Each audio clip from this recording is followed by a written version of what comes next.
Okay, let's unpack this. Liam Gallagher, the legendary frontman, swagger, feuds, all that Britpop history. Yeah, Mr. Oasis himself. Well, he's just hit a new milestone, a very domestic one. He's a grandfather. It's quite the headline, isn't it? It really makes you stop and think. The lad rock icon, famously abrasive, suddenly he's Grandad Liam. He's 53. Right. And look, for anyone who's followed his, let's say, complex private life, this isn't just, random news. It feels like the end point of a really long, very public journey towards some kind of family reconciliation. That's exactly it. And our mission here in this Deep Dives is to get beyond the sort of surface-level celebrity gossip. We've looked at the sources to really analyze the facts. Okay. Like the specific details of the announcement, how it was managed, and importantly, the timeline, that fascinating, sometimes pretty raw timeline of family stuff that made this moment even possible. And why it feels so, potent right now, coming as it does alongside this huge professional high point for him. Exactly. So let's start with the new arrival, the baby. Right. The big news came from Liam's daughter, Molly Moorish-Gallagher. She's 27 now, and she announced the birth of her son, Rudy.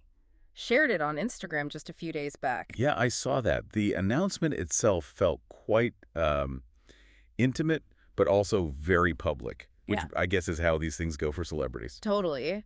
She shared some photos of Rudy, mentioned his name. And that caption, "In a message to you, Rudy," with the blue heart, felt quite deliberate. It did. And what's interesting there is the balance.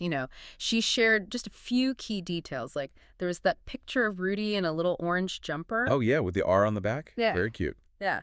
And she confirmed the dad is her partner, Nathaniel Phillips. He's a footballer. Phillips, right. Plays for West Brom now, I think. Started at Liverpool. That's the one. And we know Molly and Nathaniel confirmed they were dating back in, 2022? Sounds about right. And the reaction online was immediate, wasn't it? Loads of comments, celebs chipping in. I saw Daisy Lowe commented. Yeah, biggest congratulations, sweetheart. Yeah. Huge response. And that level of public scrutiny, it means every little detail, the name, Rudy the jumper, it all becomes part of this public story they're crafting, doesn't it? It absolutely does. It kind of grounds the news in something human and relatable, but it's also definitely a controlled release of information, very carefully managed. And that control, that management, it gets really interesting when you look at the history here. Because the real story isn't just, a baby's arrived. No, not at all. It's about the journey Molly and Liam Gallagher took, really over the last, decade? Yeah. To even get to a point where they have a father-daughter relationship. Absolutely. The sources are clear on this. Molly was raised entirely by her mom, the singer Lisa Moorish. Right. And for years, there just wasn't a relationship there between Liam and Molly. It was non-existent. And it wasn't exactly a secret either. Liam himself talked about it. The sources point back to this pretty shocking interview in 2017. That was just the year before they finally met. Yeah, I remember that one. He actually admitted he never got around to meeting her, his own daughter. That quote, never got around to it. It just speaks volumes, doesn't it, about his whole public persona back then. It's brutal. It wasn't presented as some tragedy, more like, he basically said it was because he didn't get on with her mother, Lisa Moorish. So, tells you a lot about the messy reality behind the rock star image. Let's just pause on that 2017 quote again. You ever got around to it? Yeah. It's almost aggressively casual, isn't it? Yeah. Like it was just an admin task he hadn't ticked off. It really is. It frames the whole thing not as a painful absence, but almost like an inconvenience. Do you think that level of, bluntness affected how people saw the reconciliation when it finally happened? I think it made the reconciliation, which came just a year later in 2018, feel even more significant, more dramatic, perhaps. Yeah. And the sources really pinpoint that 2018 meeting as the moment everything changed, the pivot point. And importantly, when they did meet, Liam didn't hide it. No, he put it out there. Posted that photo, didn't he, of him and Molly together. Exactly. And significantly, his sons, Lennon and Jean, from his other relationships, they were in the photo too. Right, bringing the other kids into it straight away. That felt like a really big statement, didn't it? Like this wasn't just a quick, awkward hello. No, it was like he was saying she's part of the family now, integrating her immediately into that existing structure. Yeah, folding her into the Gallagher clan publicly. It signaled real intent, making her relationship with her half-brothers, and crucially with him, undeniable. Which is key, especially when you think about the wider family picture. Definitely. Because Rudy arrives into quite a large and historically complicated family setup. Right.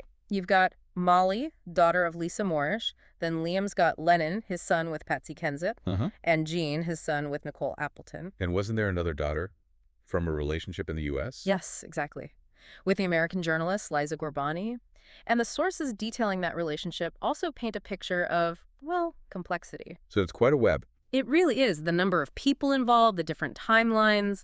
Liam's path to becoming a grandfather wasn't exactly straightforward. It involved these quite recent reconciliations. And now, smack bang in the middle of this newly sort of rewoven family fabric, you've got Rudy. Yeah. A definite physical new connection. Yeah. But this brings us to that really key unanswered question that all of the sources mention. The bit that kind of puts the current situation into sharp focus. Ah, yes. Well, we have the public Instagram post. We know the reconciliation timeline with Molly. The sources are all unanimous on the one crucial private detail we don't know. Orange it. Whether Liam Gallagher has actually met his grandson Rudy yet. Right. And that contrast just perfectly sums up the two sides of his life, doesn't it?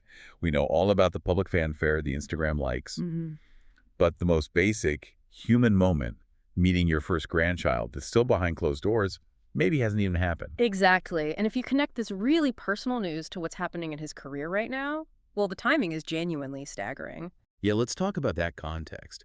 Because this quiet sort of domestic development is happening right when Gallagher is having arguably the biggest professional moment since, what, the mid-90s Oasis peak. You could definitely argue that. It's huge.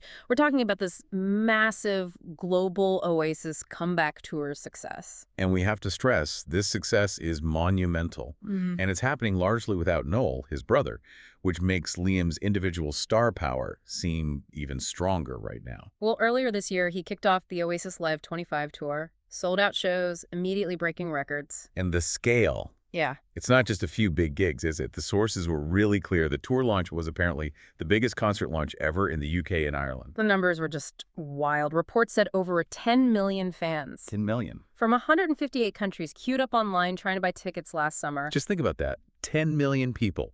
Globally. Yeah. Lining up to see him perform songs by a band that famously, dramatically imploded back in 2009. And we all remember how that ended, right?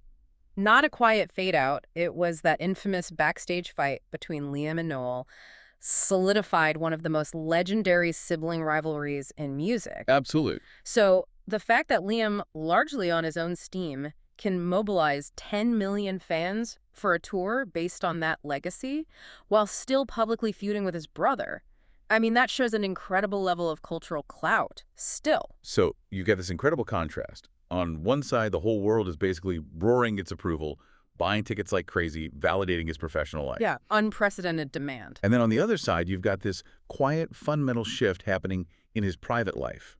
A whole new generation entering a family that, for years, he kept at a distance. It's fascinating timing. It really forces you to think about how Liam Gallagher's public identity is evolving. You know, for decades, he was the volatile frontman, the bad boy. Right, that was his brand. And now, he's this serious musician headlining a record-breaking tour, but at the same time, he seems to be undergoing this deep private maturation. Becoming a grandfather, especially after that really complicated history with Molly, it fundamentally shifts that lad persona he built his whole career on. It's like he's riding on two completely separate tracks, isn't it? And they have totally opposite emotional vibes. Exactly. One track is loud, chaotic, global, all about past glory. The other is quiet, maybe reflective, focused entirely on the future of his own family. And it shows us, I think, that even when someone's right at the absolute peak of their public career, when the professional engine is running hotter than ever, those really fundamental personal stories are still unfolding, maybe even more intensely. Yeah. The complexities of his family life, going from that 2017 admission, never got around to it, to the 2018 meeting, and now, boom, Grandad, right at the exact moment he's selling out stadiums across the globe. So what does this all mean for you listening to this? How does this help understand celebrity public life? I think this story is just a really compelling, high-profile example of how celebrity families evolve. These high-stakes relationships, they aren't set in stone. They change, people reconcile, new chapters begin, even decades after the initial drama played out. And the relevance here is that powerful contrast, isn't it? The personal story reconciliation, a new baby, Rudy. It's happening right alongside the incredibly loud noise of arguably the biggest professional comeback the UK music scene has seen in years. It's like the private growth is happening almost in defiance of the public spectacle. Yeah, or maybe just quietly alongside it. Yeah. So to wrap this up, let's leave you with this final thought to chew on. It's rooted entirely in the details we've just covered. Okay. We know for a fact, based on confirmed reports, that over 10 million fans queued for tickets to see Liam Gallagher relive his past glories. Massive public validation. Undeniable numbers. Yet we don't know that simple private detail. If Liam Gallagher has actually held his grandson Rudy yet. So the question is this. When a public figure, especially one known for decades for their swagger, maybe their indifference, when they reach a deeply personal, emotional milestone like becoming a grandparent, how often do those quiet domestic complexities, the private dramas, still turn out to be the most demanding, maybe the most important challenges they face, ultimately weighing more than all the noise and fanfare of their public life? Something to think about as we watch this next chapter unfold for him. Thanks for joining us for this deep dive into fame, family, and the unexpected transformation of a rock icon.